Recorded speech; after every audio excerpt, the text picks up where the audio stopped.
Imagine this. It's late at night on August 10th, 1945. The world is swirling with breaking news. The United States has just dropped its second atomic bomb on the city of Nagasaki in Japan. The Japanese government has whispered that it's ready to announce it will surrender. And World War II is suddenly ending. In a dim room in the Pentagon, two U.S. Army officers, Dean Rusk and Colonel Charles Bonesteel, aged 31 and 34, sit hunched over a table. The room is quiet except for a buzzing desk lamp and a whirring fan. When suddenly, a general rushes in with a message. "Gentlemen, we need a line, a dividing line for Korea, and we need it now." You glance at the clock. It's almost midnight. You look at the map on the table and realize you don't even have a real military map. Just a National Geographic magazine map someone grabbed from a shelf. And with this one map, they must divide the entire Korean Peninsula. Whatever they choose could change millions of lives. No pressure, right?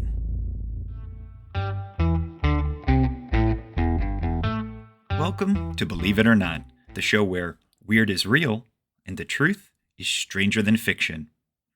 I'm your host, Bryan, and today's story is about how two tired American officers divided an entire country in the middle of the night, using the map out of a magazine. Believe it or not.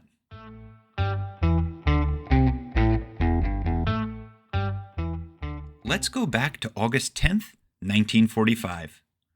World War II is basically over, and Japan is about to surrender. There will be fireworks, parties, people celebrating in the streets. But it's not all fun and games. In a stuffy room in Washington, D.C., two U.S. Army officers are sweating bullets. Colonel Dean Rusk and Colonel Charles Bonesteel are staring at a desk. There's a ticking clock, a buzzing fan, and one tiny problem.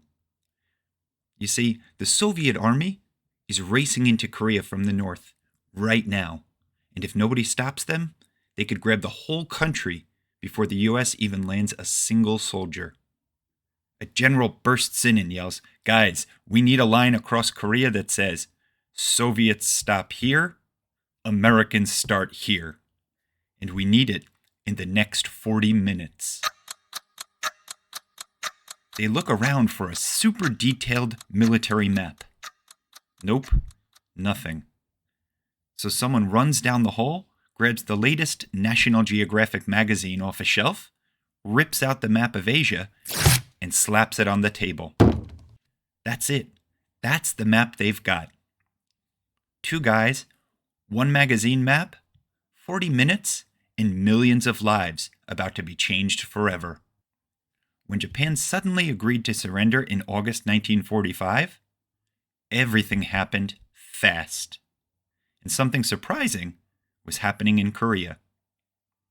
The Soviet Red Army was already moving into northern Korea. If they moved fast enough, they could take all of Korea before the U.S. even got there. That meant the United States needed a plan. And it needed one immediately.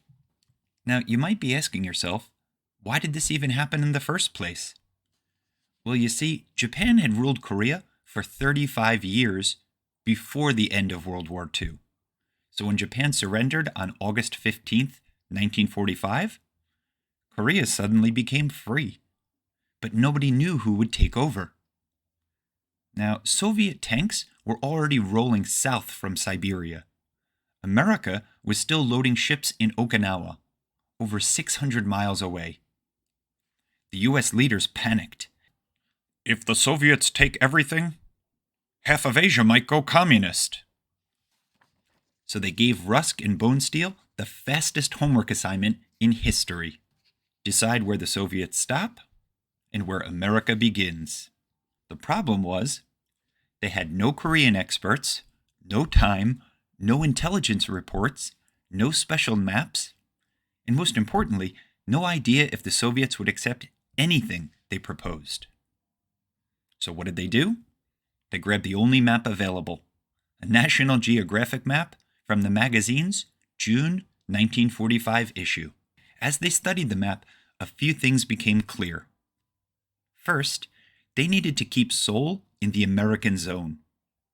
Seoul was the capital, the administrative center of Korea. It had the roads, railroads, and most of the people. Second, they needed a simple, clean line, something easy to understand at a glance. The line had to be short and easy to explain over the phone to Moscow. And third, they had to choose something the Soviets might actually say yes to. They scanned the lines of latitude, and then it happened. The 38th parallel. They slid their fingers across the map. 37th parallel? Nope, that puts Seoul in the north. 39th? Too far north. The Soviets would laugh. Then they saw it. The 38th parallel north. A perfectly straight latitude line that cuts Korea almost exactly in half, leaves Seoul 30 miles south, and looks super clean and fair on a map. It split Korea roughly in half. It kept Seoul in the south, and it seemed like a line the Soviets might accept. But Rusk later admitted, "We were working with faint information and stopwatches ticking." Still, with time running out, they wrote it down. Korea will be divided at the 38th parallel. At 2 o'clock in the morning, they phoned their boss and said, "Tell the Soviets everything north of the 38th parallel is theirs. Everything south is ours." They called in the proposal to the State Department, they hung up, and waited. What happened next shocked everyone. The next day, the Soviet Union said, yes, we accept." You see, this was a really big deal because the USSR could have rejected it. They could have taken more territory. They already had more troops closer to Korea.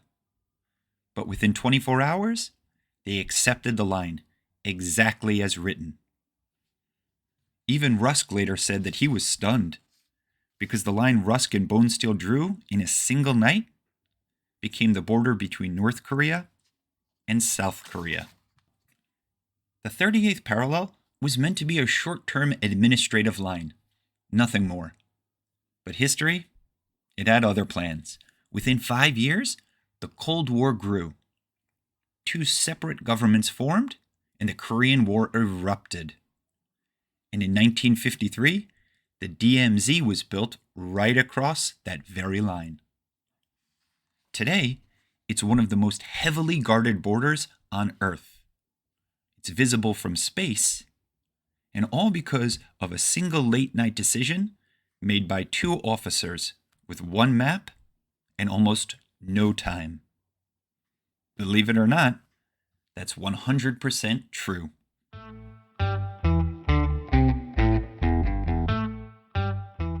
For me, this story shows that sometimes history isn't made in big, dramatic speeches. Sometimes it's made in tiny moments, in quiet rooms, by regular people doing their best under huge pressure.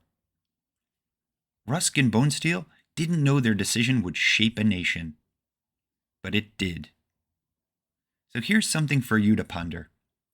If you had only 1 map and a few minutes to make a world-changing decision, what would you do?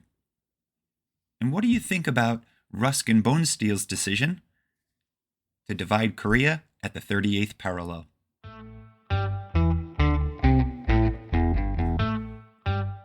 So, that's the unbelievable true story of how the 38th parallel was drawn in the middle of the night. Today, we learn that sometimes the world can change because of a map, a moment, and 2 exhausted people trying to solve a gigantic problem. That's the wild true story of a line that split a country, drawn faster than most of us finished dinner. So let's recap. Japan surrenders. Chaos in Korea. Soviets zooming south. Rusk and Bonesteel get 40 minutes to draw a line. They use a National Geographic map.